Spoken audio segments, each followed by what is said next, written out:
5:02, I'm Mac Maury with your top stories. Right now, 34 degrees, going to be a chilly night in Nashville. Weather and traffic coming up in just a few minutes. Yet another Chinese balloon spotted this time closer to home in Estela Catera. Taiwan's defense ministry saying a Chinese weather balloon landed on one of its outlying islands. This comes as the U.S. accuses China of sending these kinds of balloons around the world for surveillance. China insists the balloons are being used for weather-related purposes. President Biden says the U.S. is developing sharper rules to track, monitor, and even shoot down unknown aerial objects. In the wake of the Chinese balloon shoot down here in the States, President Biden yesterday offered 4 recommendations for how his administration is going to deal with such aerial objects in the future. And one of those being updating the rules and regulations for launching and maintaining unmanned objects in U.S. skies. Karen Travers brings us the latest. President Biden said Thursday he directed his team to develop sharper rules for how to deal with unidentified aerial objects and distinguishing between those that are threats and those that aren't. He said policy parameters will remain classified so the U.S. doesn't give a roadmap to enemies to try and evade defenses. White House spokesman John Kirby said Friday those parameters will be sent to Congress within the coming days. And it's not like it's going to be sent to be debated on or voted on. It's going to be our parameters defined by the National Security Council team and the interagency on how we're going to deal with this. Crime in Tennessee. There were 3,600 guns stolen from cars in Nashville last year. That's more than ever before recorded. That number accounts for about 70% of all stolen guns from 2022.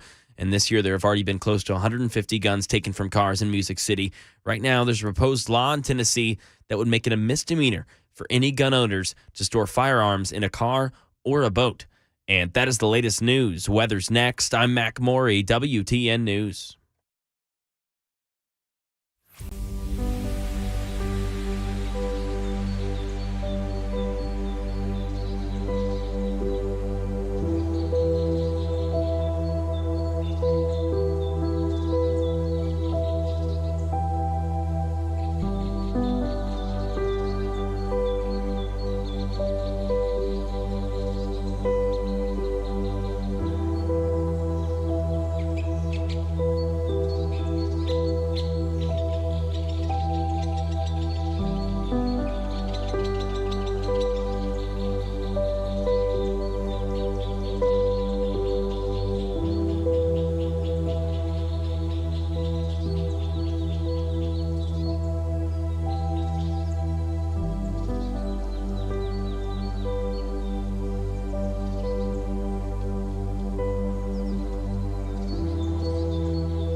right, gang, here we are. Here we go. It is The Drive. No Brian Wilson today. Matt Murphy in for Brian until 7 o'clock tonight, and I hope you spend every single moment with us. I hope you come out to Bold Patriot Brewing Company, where we are broadcasting live this evening. It is officially the weekend. Come out and enjoy it with a frosty beverage. They've got many on tap and available for you grown-ups at Bold Patriot Brewing Company and L&L Market at Charlotte Pike. Later on this hour, Norm Parton will join us to talk a little sports.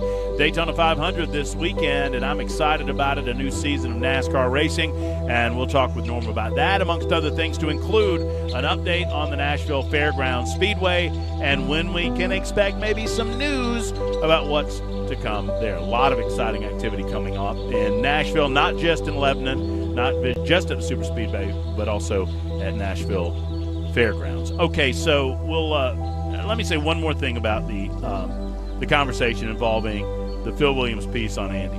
It is not a hill to die on, and it is not, the end-all be-all, in my opinion. Just one guy's opinion, and I know fans of Andy have already made themselves known on this issue. I do believe that if you run around in any capacity referring to yourself as an economist, that you're attempting to create a certain impression. Just like if I ran around town and referred to myself as a nutritionist, right? Does that mean I'm a fan of good nutrition? Or does that mean that I am degreed in some fashion in the subject? Or does that mean that I have studied formally, not informally, on the subject? So while it's not a resignation situation, come on. No one's suggesting that. Is it somewhat of an embarrassment? I don't know. It depends on whether you're an Andy fan before any of this happened. Politicians have long exaggerated their resumes. Conservatives, liberals, Republicans, Democrats. And I think this is potentially, depending on where you fall on it, in my opinion, it's an example of a slight exaggeration. You're trying to create an impression. And that's all I'll say about it for now. Right now, we welcome the Speaker of the House, Cameron Sexton, to the show to talk about a specific issue, but to ask more broadly where we are with regard to the General Assembly. It's always a pleasure to be able to speak and catch up with Cameron. Cameron Sexton, Tennessee's Speaker of the House, joins us on The Drive with no Brian Wilson, Matt in for Brian. Hey, Cameron, how are you? I'm doing well, Matt. How are you? I'm fabulous. It's been a busy week for the General Assembly. Would you not say so? No, it has. There's more bills up and running than normal, and so it looks like things are getting off to a quick start. So that's exciting, actually. The two bills, I want to just put this to bed quickly, and I want to move on to some breaking information that it's my understanding is coming out regarding Nashville and the potential for some huge economic activity in the coming years. The underage gender reassignment bill and the bill that would prohibit adult entertainment exposure to children. Have those passed the House yet, Cameron, or how close are they? I think they were in a calendar. They're going to be on Thursday's calendar on the House floor. They would have been Monday night, but we don't come in on President's Day. So they should be on the House floor on Thursday, both of them together.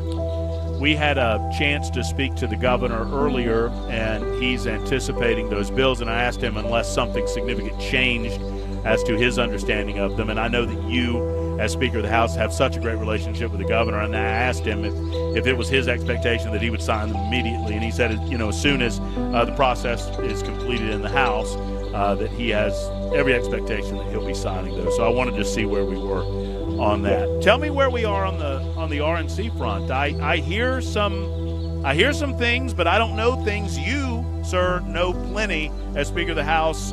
What have you heard? Well, the mayor and the convention center, Butch Spearden, have sent a joint letter to the RNC and to the DNC saying that they would be willing to host either convention here in Tennessee, Nashville, in 2028. It's been a long time coming. As we had said for a while, it never really required a Metro Council vote to just send a letter asking that to be considered. And so it's a step in the right direction. Wish it would have happened a little bit earlier. But the good news is the letter was due by the end of February this month, and I think that at least from the RNC side, they're making a determination sometime in April of this year for 2028. And I think it's between Nashville and Houston are the two cities that are competing for 2028.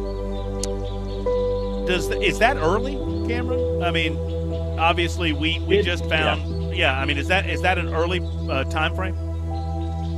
Well, they're doing it a little different. They want to go ahead and lock down both so that they can start planning and coordinating. And the thing is, until you kind of get inside and you know that how they have to shut down the perimeter and how much money that you need and all the work that goes into it, I think they don't want to have to wait until 2026. They want both cities, I think it's Milwaukee in 2024, then whoever is in 2028 to start working on the plan, start working on everything that you need. Because it is very detail-oriented with a lot of security, a lot of credentialing. And so I think it's smart to try to go ahead and get 2028 out of the way. Now, you mentioned this, and I want to make sure I heard you correctly. The letter is one part of the process. This letter coming from the mayor's office does what precisely? It expresses a desire on the part of the city to be part of the consideration process, a host? Yeah, to be a host, which is the first step for them to consider you. Back when we were trying to be considered for 2024, all we really needed was a letter. It's really all we needed.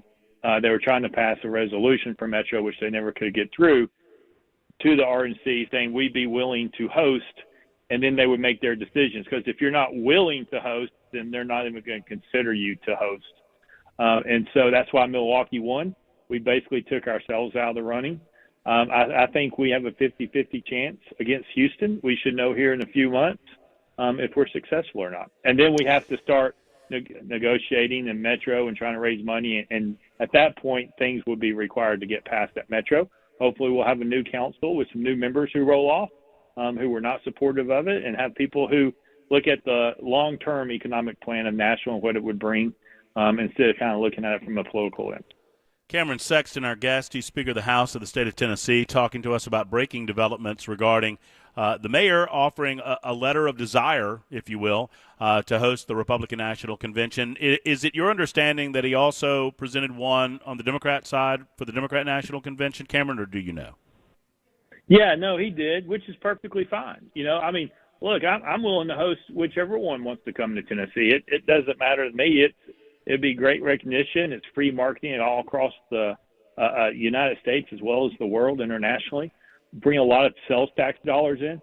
Either one of them would be great. Both of them would be extraordinary. And so if that's the case, we have a bipartisan host committee that's set up that's chaired by Governor Haslam. It's made up of Republicans and Democrats. And back earlier this year, last year, they pitched the RNC and the DNC to come to Nashville. So we've never said we just wanted the RNC. We're making the pitch to both of them.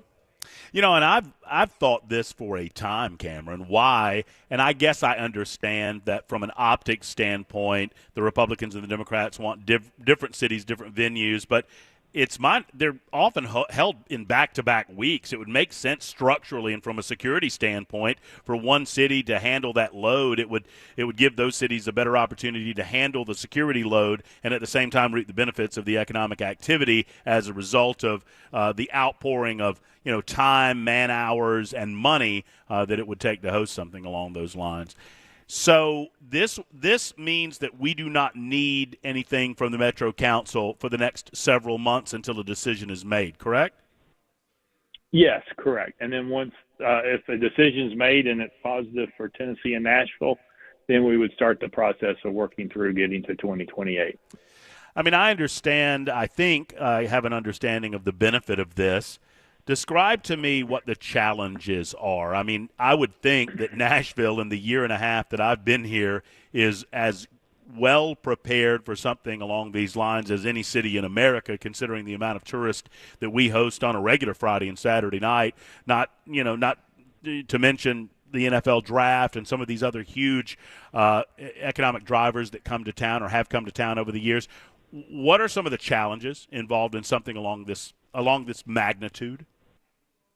Well, the biggest challenge when they were discussing 24 was creating the perimeter around Lower Broad, what that would mean to normal traffic. You'd have different access points, a lot of credentialing.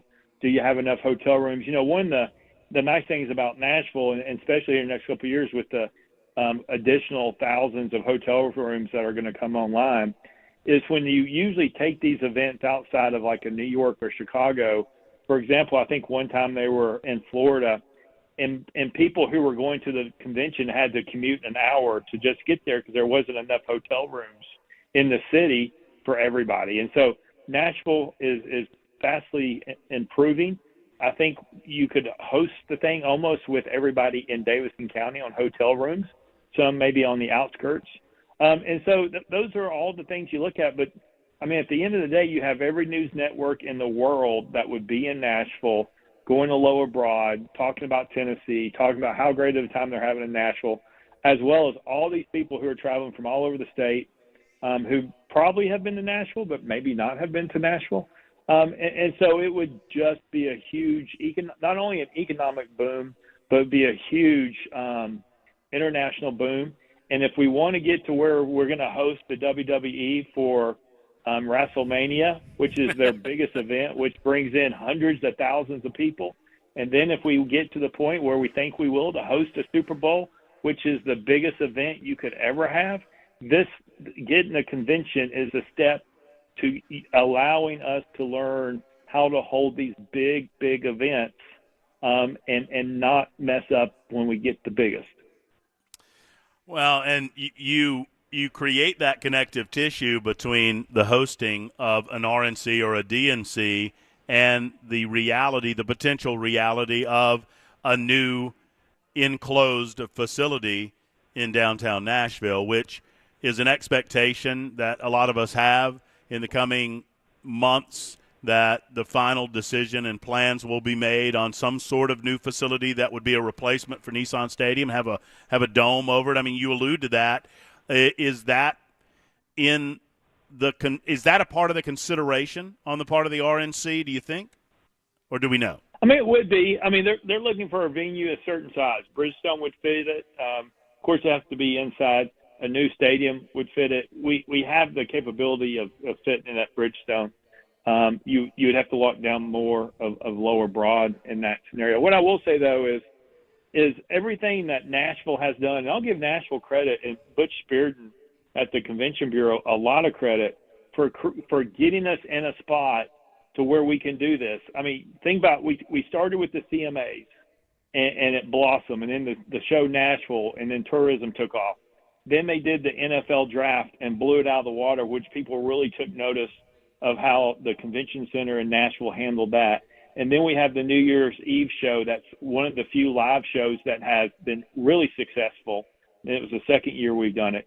So everything that Butch has been doing has really led us to this point to be able to host bigger and bigger and bigger things, which is very beneficial, not only for our tax revenue, since we're a sales tax, for hotel tax and local taxes, but as far as bringing recognition to how great Tennessee is and Nashville is and how people want to come here. It is a big deal for us to get a convention as we continue to try to get the bigger things. Well, it's big news that the mayor, after announcing he's not running for re-election, but still many months left in his tenure as mayor of the city, would do this. And I would not say that this is going around the council, right? That's not the way that you described it. I just want to let you reiterate this was a way that it could have been done for 2024, that the mayor, he's choosing to go this route to avoid some of the entanglements one would presume of what happened regarding the 2024 possibilities, correct? Yeah, I mean, he had the capability of doing it. The Metro Council had the capability of doing it. The easiest one is for him and Butch to sign the letter, which is what ended up happening. I know there were people in Metro who were working with the mayor, getting him to a spot to do the letter, and they were also working on votes of trying to pass a resolution as well. So, I mean, I think a lot of people were working in this direction, and I think the members on Metro Council with the mayor and Butch and some others finally got to a point and said there's no reason that we can't do this in 2028. Cameron Sexton, the Speaker of the House, breaking this news on the drive with no Brian Wilson, Matt Murphy, and for Brian today regarding the possibilities of the RNC coming into Nashville and into the state of Tennessee in 2028. Completely unrelated question before I let you go, Cameron. Do you believe you have a sense of the House of Representatives like no other person in the state of Tennessee, being the Speaker of the House? Do you believe that the bill that would create the resizing of the Metro Council will be passing the House of Representatives this year? Yeah, it will pass in some form. Yes, we're still working through some details and trying to get there, but something will pass. The main thing is when will it take effect? There's some people who say 2 years. There's some people who say this year. There's already people lining up to run, and so that's an issue. But something will pass. When it takes effect, we'll just have to wait and see. Well, this is certainly great news, and if the possibility of Nashville getting this comes to fruition this year, it gives us a better angle on it. We get to go to Milwaukee, see what they are doing right, what they're doing wrong in 2024, and to better prepare ourselves for 2028. Great news, and thank you for sharing with us on the drive. Thank you, Cameron. Oh, yeah. Thank you, Matt. Thanks for having me.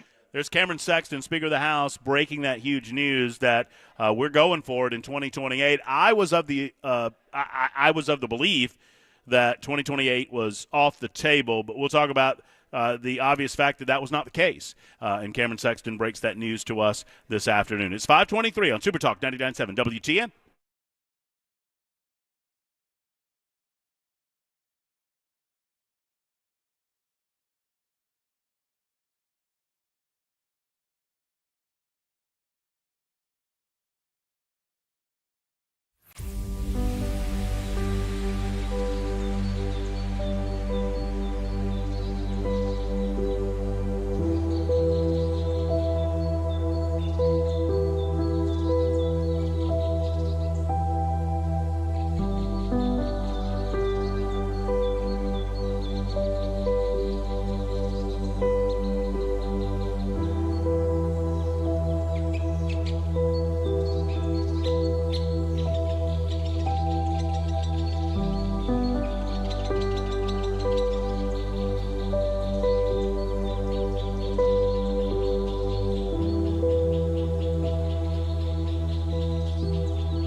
U.S. officials collecting debris of the Chinese spy balloon. Flu season in full effect and a fatal fire in Tennessee. That and more 30 minutes after the hour. Super Talk 99.7 WTN. Just a couple of minutes, and we'll get with Mac Morey back in the newsroom and find out what the headlines are doing. There's a lot going on, but it's a Friday. It's hard for me to get focused on the news.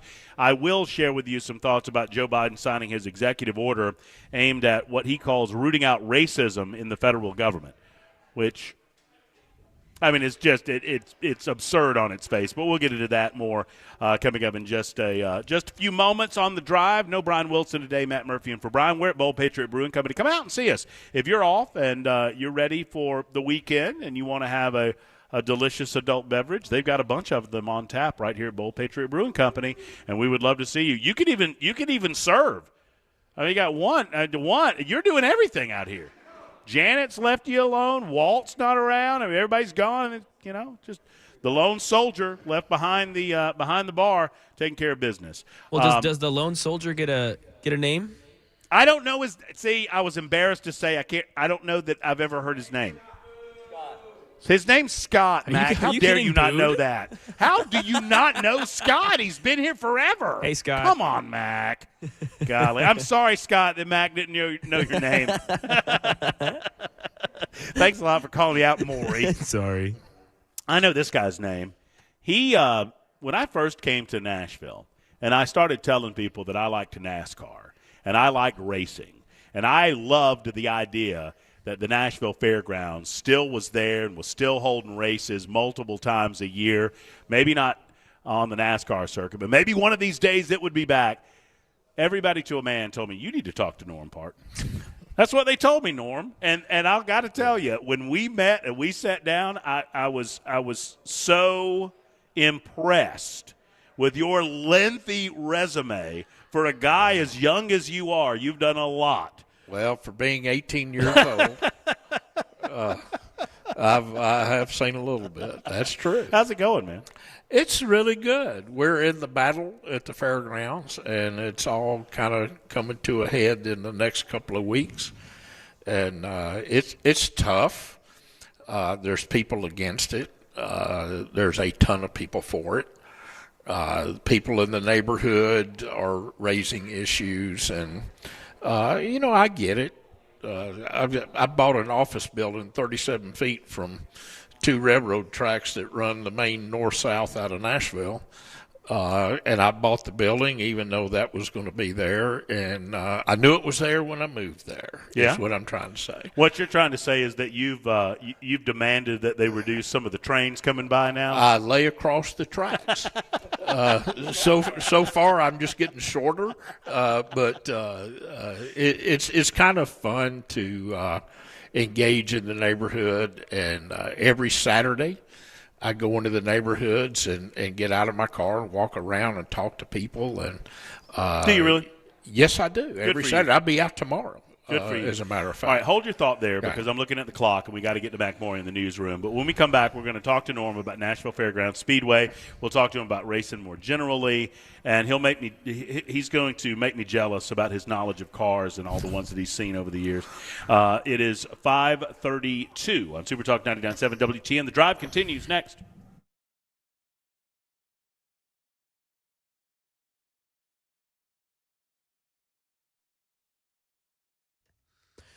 .532, I'm Mac Morey with your top stories. Currently 33 degrees in Nashville. Weather and traffic coming up in just a few minutes.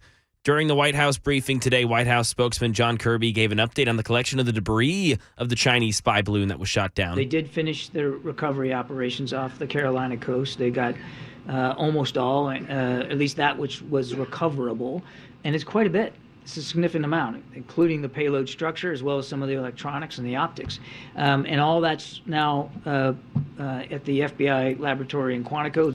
Kirby also mentioned that Chinese President Xi Jinping and President Biden have not yet set a time for a meeting.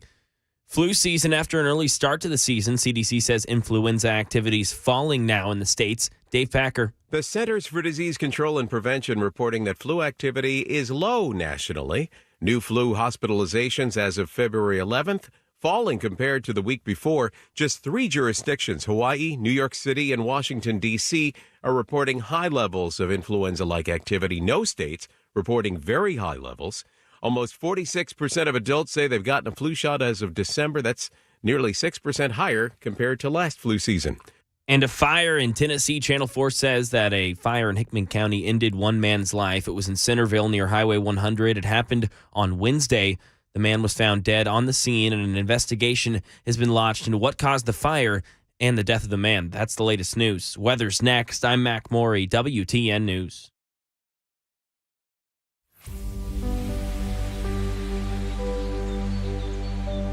Hi, I'm Paul Winkler. I've been teaching investing on Nashville airwaves for over 20 years with the Investor Coaching Show. And in that time, I taught a lot about how markets work and how we invest money and academic principles of investing money. But I've also talked an awful lot about how to avoid the mistakes that people often make with their money. Think about it. A lot of people sold out of the market at the worst time when COVID struck, or when TARP happened, the Troubled Asset Relief Program, or gold, they invested in that at the worst time. Bailing out of the market because they were worried about Y2K or 9/11, or jumping into energy stocks, or jumping into cryptocurrency. One of the things that I like to do is educate investors, because I believe that the more educated you are, the more confident you are, and the more confident you are, the more successful you can be as an investor. Now, I not only do that on our radio show, but we do that in our offices around the Nashville region, 10 offices. To learn more about our approach to investing and financial planning, go to paulwinkler.com and set up a free 15-minute phone call. Or you can call 615-851-1950.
Indeed, it's Super Talk 99.7 WTN. My name is Matt Murphy, in for Brian Wilson. This is called The Drive. Until 7 o'clock tonight, we hand off to Mark Levin at that point. Thank you, Brian, for allowing me to hold down the fort in your absence. I'll be here on Monday as well. President's Day, I don't know, no holidays. We'll be here from 3 until 7 o'clock. And thanks for Cameron Smith filling in for me from noon until 3.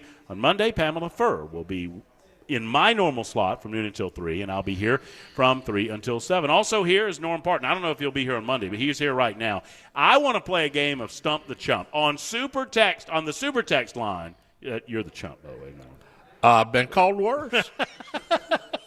There's people in the neighborhood around the fairgrounds that call me much worse. If you have a question about Nashville Fairgrounds Speedway or racing generally, ask your question, and let's find out how much Norm knows. He knows more than I can shake a stick at, more than I'll ever know about racing and Nashville and the fairgrounds. So I want to finish this conversation before we talk about NASCAR and the season and the Daytona 500. So Daytona 500 is coming up? Believe it or not, it's this really? weekend. I know. Is it? I know. I must have missed that. Seems like just yesterday they were out in L.A. My wife is in mourning already. Racing season starting again. Have y'all already? Are you working on Bristol this year? Are you doing stuff with Bristol again? Yeah. Has that already? I mean, that started, right? I mean, you're hot and heavy in that. Yeah. Was that April? They run the dirt race in April, and they run the night race in September. It's part of the final 10 races. Mm-hmm. And Bristol is so unique. I have such a long history there. I know the people very, very well, and part of my business career, Bristol played a major part in that over the years. It would be fabulous, considering Bristol and its unique status in sports more broadly, but in racing more particular, and NASCAR even more particular. What would bringing NASCAR back to the Nashville Fairgrounds mean to the sport and to the city? Let's start with the sport. It's another short track. It is many of the people that race today, their dads raced here when Cup racing was here back in the 60s, 70s, and 80s. Oh, yeah. There is a storied history here. When you look at the national sports level, the number of people that came through Nashville, and you start with D.W., Bobby Hamilton, Sterling Marlin, Marty Robbins, all of these things. So, and you can't discount Gil Martin. You don't know who Gil Martin is, but he started in Creve Hall in an attached garage building late models for Bobby Hamilton. He, through his career, moved up. He's retired now, but he is a crew chief of the winning car of the Daytona 500. And he started at McGavock High School in an automotive program, came through the fairgrounds. So that was college, if you really want to get down to it. Darrell Waltrip didn't go to college. He went to the Nashville Fairgrounds. So the historical part of that is fantastic. There will be only 30,000 seats, which means it's a sellout the day they offer tickets. It will bring in people from all across the country. I will fair say within the third year of a Cup race here, there'll be people here from more than 40 states and some foreign countries. That's what Nashville does, irregardless of Cup racing, but that's it's going to bring a new breed and sponsorship dollars here that have never looked at Nashville ever before. You just mentioned that you go out on the weekends and you're doing it the old school way. You're knocking door to door. I don't knock doors. I drive until I see somebody walking their dog. I stop and get out and I talk to them. I see somebody out last Saturday, week ago, there was a guy out washing his car. I ended up detailing his chrome rims while we were talking about the fairgrounds. And he's against it. But we had a conversation. Why is he against it? What do you hear? Noise. I mean, it's always the noise. It's right? But it won't add noise. You and I've talked about it. It is, yeah. They're going to have 10 events, 9 of them, or let's say 8 of them, will reduce the noise level somewhere around 50% in the neighborhoods that are most affected. 50%. Well, let's call it 40. Let's call it 60. It's a reduction.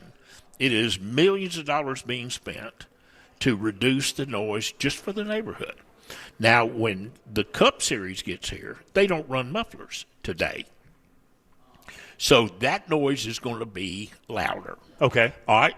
That's one Fair enough. weekend a year. But is there a recognition, or do they care about what the impact would be for No. the community? No. They don't care. No, see, here's the thing, is you have 50 people that are trying to hold hostage all of Middle Tennessee of something that would benefit everybody. If you live in Williamson County, Cheatham County, Davidson County, downtown, suburbs, you benefit when people come to town. We spend millions of dollars on fireworks, on football games, on hockey games. We spend millions of dollars to bring people downtown. Millions. And yet here, it's not going to cost the city anything, and we're bringing the millions of dollars in. And we kind of started the discussion in the middle for some who have not heard us talk about this in the past. So I want to bring them back up to speed. The concept is that the organization that currently owns Fairground Speedway. Well, that's the city of Nashville. Oh, okay. City of Nashville owns that property. But I don't want to get it wrong. It's the same folks that own Bristol now, right? Are invested in bringing the money to. Well, who's throwing the money at? All right, it's Speedway Motorsports. That has 12 racetracks across the country. They run almost half of the races across the country. They own Bristol because Bristol is in Tennessee. Bristol will be the title of the fairgrounds. Right. And Bristol is one of the most successful racing operations in the world, not the country, in the world. They exceed all expectations. They have high character. They do things for the community. They do not have a contract with Nashville, and they are already participating in Nashville, putting dollars and resources behind certain worthy causes. So the concept of revitalizing Nashville Fairground Speedway, bringing it up to the standards that it would need to be in 2023, and you've shown me the designs. Yeah. We've talked about the concept. That would not involve any public money. There would be a revenue bond issue that we're going to call it Bristol, but the fairgrounds would pay. So they pay rent, they pay a percentage of the concessions. Every event they run, if it's 365 days a year, if they do something like Dude Perfect, are you familiar with Dude Perfect? I am. All right, they did that at Bristol. 15,000 people. All right, that's good for the community. Now, people out there that don't know what Dude Perfect is, just take a minute and Google it and look on YouTube. But it is a fun event. It's faith-based. It's for your children. Not for me, but for your children. And that's the type of thing they bring to Nashville, things that Nashville needs. And once again, we got 50 people in the neighborhood with their hair on fire. And we're having to deal with that and make concessions. But the key is that sooner or later you got to sit down and have a conversation. Well, I appreciate the way that you and so many others who are attempting to advance this and get it finalized are treating it. And you have to handle it with kid gloves. But at some point, and I know you and I have spoken about this too, at some point you have to remind every person that's objectionable to this that racetrack was there. I mean, is there a single person that lives around that racetrack that lived before there was a racetrack? Well, the first race was held in 1903, which would put you, 120 years old today? I am not going to complain. Yeah. I'm not going to complain about a golf ball or two in my backyard when I move to a golf course. And at some point, and as sensitive as we can be about noise and all of that, at some point, that's the bottom line. I say that, but the people reject it. But I moved to a house that I live in today that is 500 yards from Radnor Yards, which is the hub of railroad in the state of Tennessee. Right now, if you're standing in my front yard, you hear them. It's there 24/7. Closer than that is I-65, which has more than 100,000 vehicles per 24-hour period north and south on I-65. I hear that. I'm not, if you move next to the airport, you move next to the airport. These people made a decision. There are people that I talked to said, I knew it was here when I got here. Yeah, it's loud. It's over every once in a while. 2 nights ago, I woke up because of thunder. That was rude, but I can't, And so once again, it's all reality. And the racing, it shuts down, currently? What 10 o'clock. About 10 o'clock. 10 o'clock. Right. Yeah. So, if you live near the racetrack, the racetrack's there. It's a mild inconvenience on several weekends a year. But in the past, it has gone later, and there's been more races. The Nashville Fairgrounds Speedway is the most restricted racetrack in the United States of everything I can find, and I've been researching that for 2 years. Norm Parton's our guest. I asked and I received. I've got a bevy of questions, and I will ask each and every one of them, Norm, when we come back. I'm not gonna. Don't you look over here. I'm not gonna give you a preview. All right. No, I'll give you a little taste. Yeah. Question for Mr. Norm. Oh, look, somebody's asking about the all-time track record holder at Nashville Fairgrounds Speedway. Wins? I don't know. Yeah, okay. You'll find out when we come back. All right. It's 5:50 on Super Talk 99.7 WTN. This is your drive. It's time you had a proven choice to help restore what's yours. Opzelura is the first and only FDA-approved prescription treatment for non-segmental vitiligo, proven to help repigment skin over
Debris from the Chinese spy balloon still being collected, and some crime right here in Tennessee involving some police officers. That and more at 6 o'clock. Super Talk 99.7.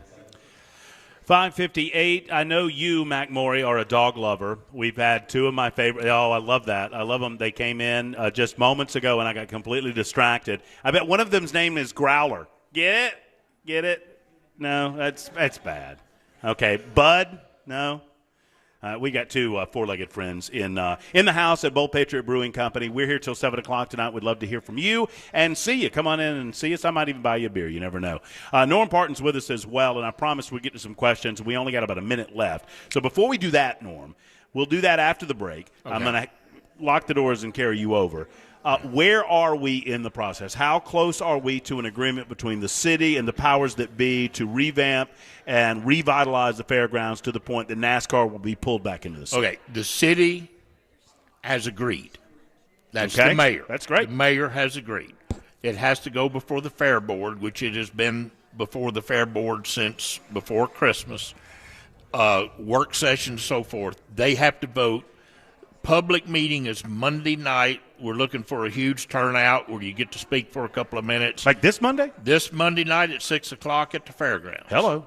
Yeah. Well, this is great timing. Perfect if you timing. support this, go out and support it. We need as many supporters there because you know some that don't will be there and be loud. Yes. Be loud and organized. We need the supporters there as well. We've got another hour to go on the drive. We'll cover some of the news items that are breaking right now as we speak, and we'll continue the conversation with Norm Parton. Coming up, it's The Drive. No Brian Wilson, Matt in for Brian on Super Talk 99.7 WTN. Went above and beyond to share his talents, making a lasting memory for an entire Mount Juliet neighborhood during COVID lockdowns. He said, "What are your lat long coordinates at your house?" And I'm like, "Huh?" And he said, "Yeah, what are your lat long coordinates?" And I'm like, oddly, I know them. He said, "Hey, I'm leaving a mission. I'm going to fly over your house, and I'm going to do a bunch of circles pretty low. So if you want to let all the kids know to come out, they can wave at me."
6:03, I'm Mac Maury with your top stories. Right now, 33 degrees in Nashville. Weather and traffic coming up just a few minutes. U.S. Northern Command concluded its mission to recover debris of the Chinese spy balloon that was shot down earlier this month. Here's Michelle Franzen. After Navy crews successfully retrieved the payload debris from the China balloon shot down this month, National Security Council Coordinator John Kirby on what's next. They did finish their recovery operations off the Carolina coast. They got almost all, at least that which was recoverable, and it's quite a bit. It's a significant amount, including the payload structure as well as some of the electronics and the optics. And all that's now at the FBI laboratory in Quantico. Analysts hoping to determine what data China was after. Here in Tennessee with the Crime Story, News 2 says that a Cheatham County man has been jailed after being charged with felony sex crimes with a minor. 69-year-old Thomas Burr was arrested 2 days ago. Reports say he took nude photos of the girl who he knew while she was sleeping. An affidavit said there were many folders that contained hundreds of pictures. And a background check of Burr showed that he had a prior charge of a reckless driving and a DUI. Burr's bond is set at $50,000, and the court has ordered Burr to have no further contact with that girl. That's the latest news. Weather's next. I'm Mac Maury, WTN News. Zone doesn't work.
All right, here we go. Final hour of the week for me and for The Drive with No Brian Wilson, Matt Murphy in for Brian. Thank you all for being here. Thank you for participating on air, and thank you for participating in the house. We're at Bold Patriot Brewing Company for the next hour, and I wish that Norm Parton was as well behaved as these dogs.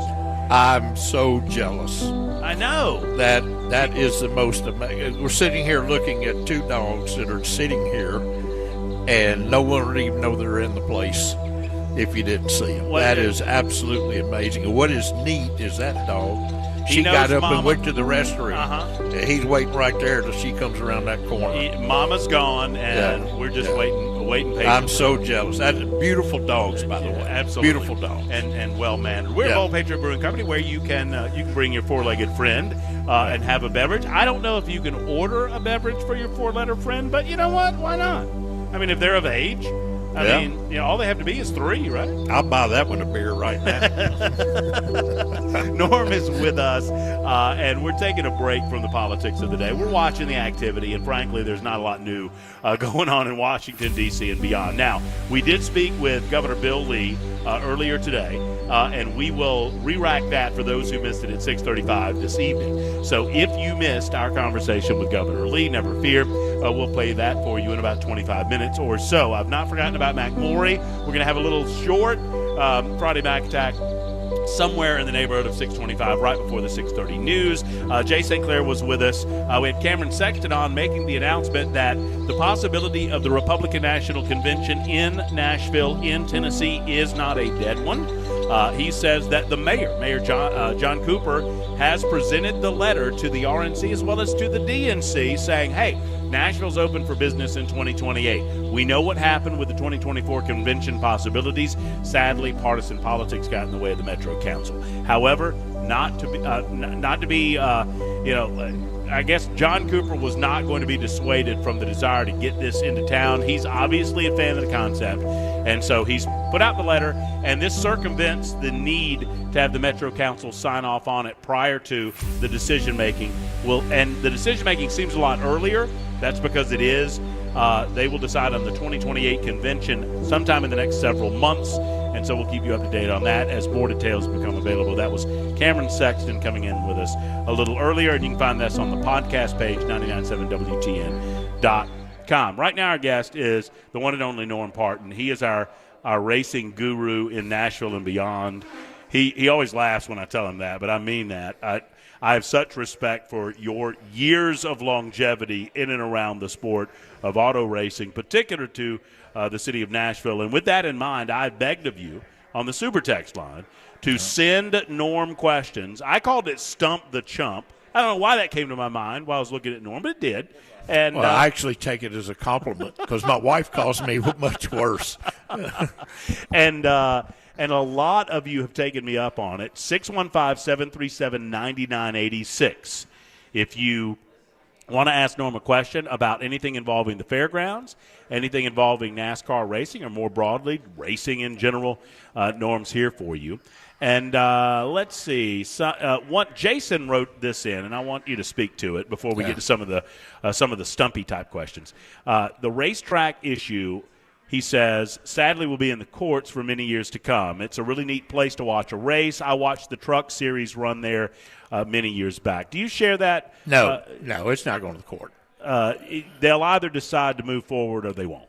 We're going to know. I'm in business, so you have certain calendar dates, and April 15th is a tax day. Big one. And I am relatively sure that we will be in Metro Council by mid-April. I think we go through the Fair Board process, and there's going to be some amendments and some tweaking, but I think we're going to be to where we can vote and move on relatively soon. Well, that's good news. Yes. And hopefully, I mean, would it, at this stage of the proceedings, I almost asked a dumb question. I asked you, would it surprise you if the answer was a no? But we are dealing with. No, cautiously optimistic. There are people in the city that are against this, because, well, first of all, there's people that are against it because Mayor Cooper did it. And that's going to be in Metro Council. Mm-hmm. I pretty much know who's against it in Metro Council, and they're against it because they're against it. They can't give me a reason. Give me a firm, logical reason, and I get a lot of dead air. Right. And that's my job, is to go to a council person and say, just tell me why this don't work. And they can't come up because it is a positive cash flow to the city. And I'm talking about the operation itself. I'm not talking about hotel rooms and that. The rent payments, the money, the ticket tax is a positive cash flow to the city. And I've asked you this before, but I think it bears asking again for the listening audience. Yeah. Geodis Park. Yes. That in the grand scheme of things, that's a benefit in terms of the argument. Would it not be that we've already – Yes and no. Yes and no. Okay, tell me. They struggled with traffic and parking, which we're going to be another one that's going to have traffic and parking for 2 times a year. They have 30 plus. So the neighborhood has had a bad experience with the soccer team, with people parking in their driveways, parking on the streets. That affects us. Yeah, that affects us. That makes sense. But it's not our fault. They do not have a serious parking plan to where Speedway Motorsports operates more than 12 facilities across the country and successfully empty 150,000 people at Bristol Motor Speedway better than Geodis Park or Geodis or whatever it is, emptied 30,000. And I know because I've been there. Right. So when you're dealing with professional people that have been doing this with history from back in the 60s to today, why would you bet against them? Why? I mean, there's no logical reason to bet against them being able to handle this. All right, here's some of the questions I'm getting in from the Super Text line, 615-737-9986. Yeah. Norm Barton, what's the top speed on the racetrack in Nashville? Currently, for a super late model, there's 2 different things. There's a lap time, which is the average speed. I'm going to ask you about that later. Okay, well, it's in the 19s. Okay. And top speed, if you had a radar gun at the end of the front straightaway, is going to be about 140, 135, just depending on the division and the weather. The weather makes a difference. What's the fastest you've been on the track?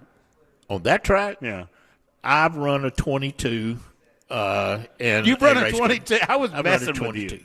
No, I've run a 22 in a That's probably in you a getting cup up to, car. what are you getting up to, 120 miles an hour on the front? Yeah, and my brain overruled my desire to really stick it in the turn and mess up. Well, I drove Talladega wide open. All right, I did so, 175 miles an hour. You and I will have this conversation because I've done that as well. I was in Dale Jarrett's old ride, probably about 10 years, 12 years ago. It was the Jarrett driving experience. Yeah. And Woody was my instructor. Yeah. And, you know, all they do to these cars, I asked, but I was so curious. They said, well, we do a regular standard setup. Yeah. We put an extra seat in the car, and we move the kill switch to the center of the car just in case you freak out and I can kill the car. Yeah. And there are no radio communications with Woody and myself. So we had a driver's meeting. That's what he called it. He said, let's have a driver's meeting. And his first question in the driver's meeting was, do you know how to drive a stick? Yeah. And I said, yes, I do. He goes, okay, we're off to a good start. Great start. Yeah. And he said you got to hold these. You got to hold a little something on the throttle because these cars are designed to go fast, and so it'll choke out if you don't. Yeah. He said, I want you to keep it in the center lane. Yeah. And now y'all understand. You see me on Talk TV. He put his thumb in the air and he said, he said, this means go faster. Go faster. This means thumb go down, slower. Slow down. Yeah. That means get to the left. That means go to the right. You ready? Let's go. That was the driver's. Oh, he didn't give you this one? The kill it. Stop. Yeah, kill. So this happened. I'm so proud of this. I don't know why. So we get on the track, and you're going, without a draft. You're going about 170, 175 miles an hour. And when I first start, and because you've been on the track, and if you're a fan of NASCAR, and you'll see it somewhat at Daytona this weekend. Yeah. When you're on the track and you're going to the corner, it looks like you are going to a wall. You're about to hit a wall of concrete. Hit a building. Yeah, I mean, that's what it looks like. That's what it looks like. And we did a few practice laps, and we stopped, and Woody said, "You need to stop lifting." Yeah. And I said, "Woody, I'm not lifting." And he goes, "Yes, you are." Yes, you are. And I said, "Well, I feel like it's going to slide out." Yeah. And he said, "Son, this car's not going to slide out." Yeah. He said, Yeah. he said, "The car will stick." I've been through the same thing. Right, same thing. right. Brain says. Right? The brain says no. Brain puts that lift. foot on the pedal. Yeah. And Woody said, "You keep on the throttle. You do not lift off that throttle. You press that foot through the floor, and I promise you the car will stick." And he was right. Woody was right.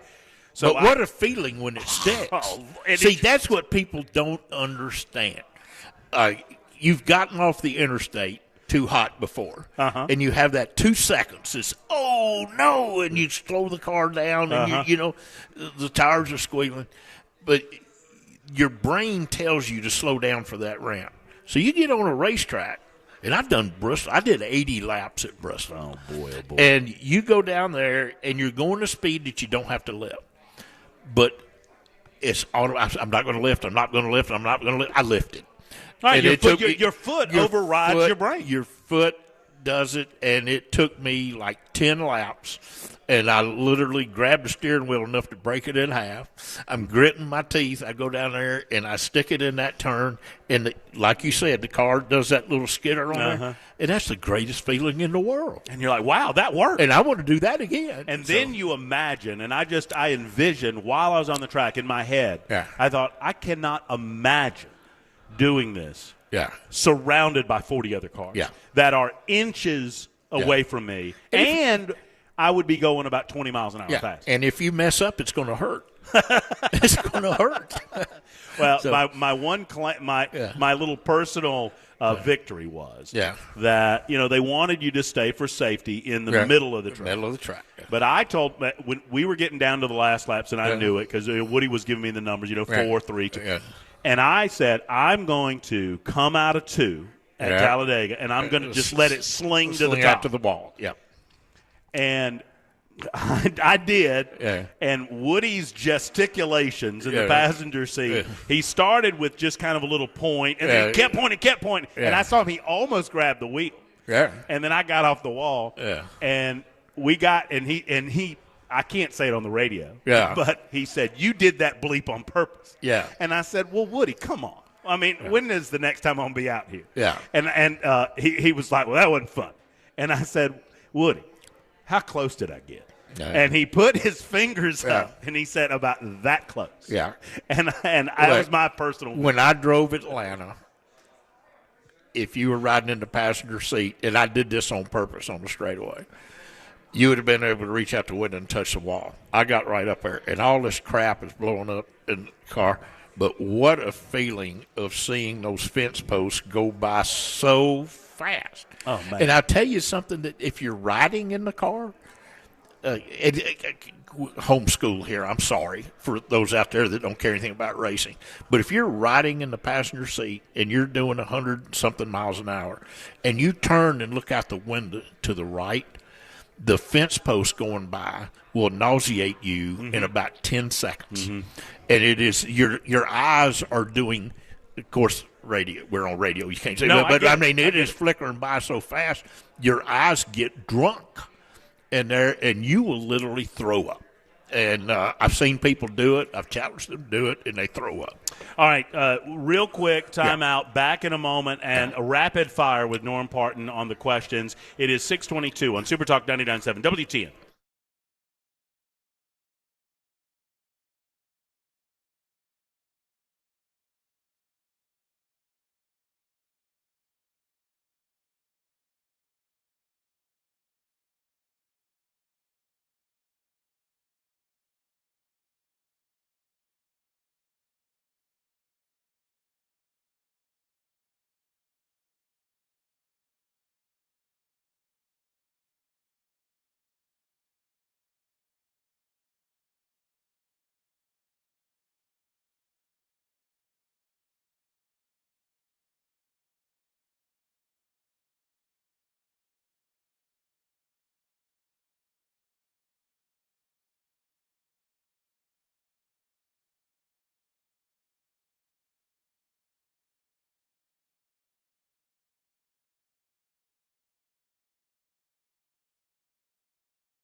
An update on the Tyree Nichols case as those 5 fired Memphis police officers were in court today. And the money news, that and more 30 minutes after the hour. Super Talk 99.7 WTN. Hey, Mac Morey.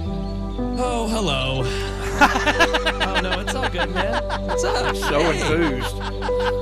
Well, Mac and I do this thing on Fridays that we call the Friday Mac Attack. Yeah. And I told Mac a little earlier that this Friday's going to be a Friday Norm attack. Yeah. And so It's okay, Mac Norm. had to You're more important than me now. It's okay. I understand. Oh, wow. Well, I mean, he's always been more. Well, that's true. But That's true. You're just learning. Yeah. But Max, thank you. Thank you for offering yourself up to the audience on a weekly basis for Friday Mac Attack. We appreciate it. And we anticipate the news coming up in just a couple of minutes. Okay, so let's see. For some reason, brewery super. Okay. Last time I was in Nashville, Carl Edwards won. We got back to go to the winner's circle and get picks. Cool. Bush race. Bring it back. Yeah. When's the last time Bush race came? It was in the 90s. That's talking about the Super Speedway in Lebanon. And someone asked the question, why not? The Super Speedway is operational. The idea of bringing a NASCAR race to the city proper, this is not to say that it would take anything away from the Super Speedway. They're going to coexist. In fact, it's going to be the same people doing both races. Right. So That's don't think you're going to lose the Super Speedway just because you gain Nashville. Okay. What is we asked about the top speed. Yeah. The fastest lap, and you kind of went into that. Do you know who did the fastest lap? Okay, there's on 3 the track? configurations of the racetrack. Okay. When it was the highest banked, Charlie Binkley, and I won't testify in court to this. This is going by memory. Charlie Binkley set the fast time, and I think it was about 127 miles an hour. Okay. And that was a super fast track. I drove on it one time, and I had all I wanted. Mm-hmm. Super fast. Okay. Banked as high as Talladega on a half mile.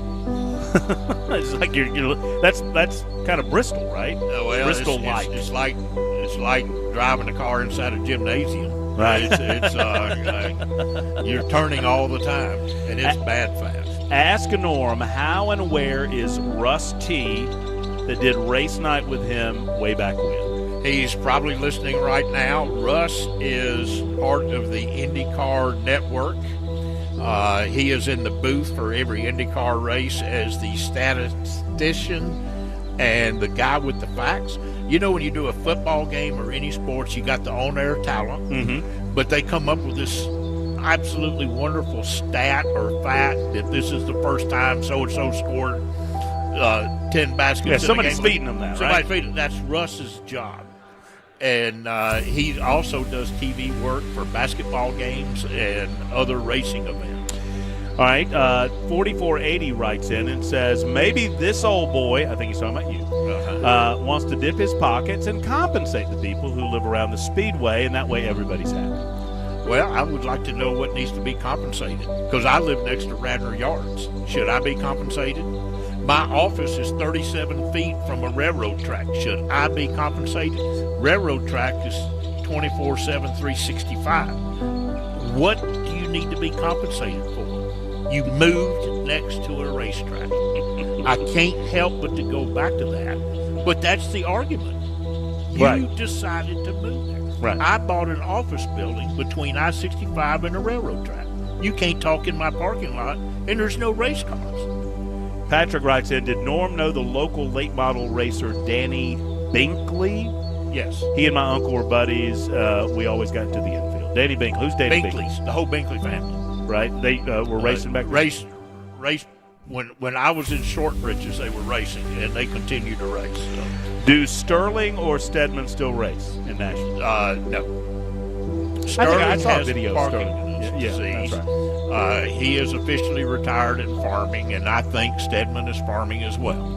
So they do not race it. Still one of my favorite memories when Sterling got out of the car and tried to fix the fender. You know, there was about 40 million people yelling at him not to do that. And he didn't hear any of them. It's a red flag. Yeah. Sterling. Hey, let me say something. Yeah. You're not a race fan out there listening. You're not. I know you're not. Daytona 500 is Sunday. Give it a shot. Just watch. Just give it. The weather's going to be good. There's no delays. Give the Daytona 500 a shot. This is what I tell people. And I encourage them to do that. And before you go, and you've heard me say this in the past, if you're non-committal on racing, if you couldn't give a rip one way or the other, I mean, if you're against it, you're against it, and I can't help it. But if you're neutral, go to Nashville find a racetrack. Go to Bristol, and when go to the fairground. Go to the fairground. And when they fire up, and when the flag drops green, and they get to full song, and they come around for that first hot lap, if that doesn't do something for you, then racing's not for you, and that's cool. And I tell people to go get eye level with the track, because you do not see the speed on TV or sitting way up in the grandstand. You do not. If you get down on an eye level with it, it completely changes. You cannot imagine how fast they're truly going. Norm, thank you. I got to run. I got to go. Thank you for having me. Oh, man, it's been a blast. Norm Parton, everybody. At 6:32, almost 6:33, we got to get news on Super Talk 99.7 WTN.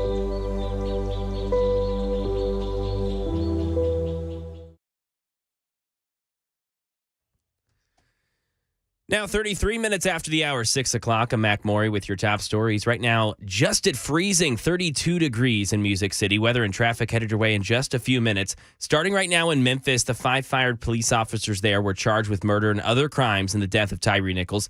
They pled not guilty to all charges in their first court appearance today. Brian Clark gives us the story. Tyree Nichols' mother, Rovon Wells, said none of the 5 officers would look her in the eye. They didn't even have the courage to look at me in my face after what they did to my son. Family attorney Ben Crum said after the hearing that community rumors that Nichols was involved with the significant other of one of the officers were bogus and untrue. What we want to remain laser focused on is getting justice for Tyree Nichols. Those 5 officers remain free on bond. The next hearing is scheduled for May 1st.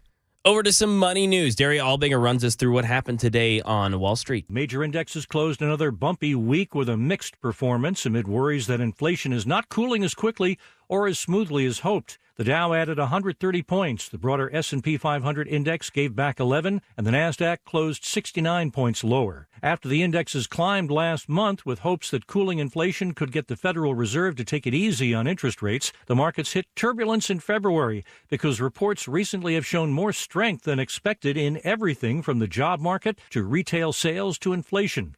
That raises worries that the Federal Reserve will have to get tougher on interest rates while trying not to cause a recession. On the bond market, the 2-year Treasury yield went up in the morning and later pulled back to 4.61%. It has recently approached its heights from November, its highest since 2007. Economists say strong consumer spending has helped the S&P 500 index hold on to a gain of 6.2% since the start of the year. And that is the latest news. Weather's next. I'm Mac Maury, WTN News.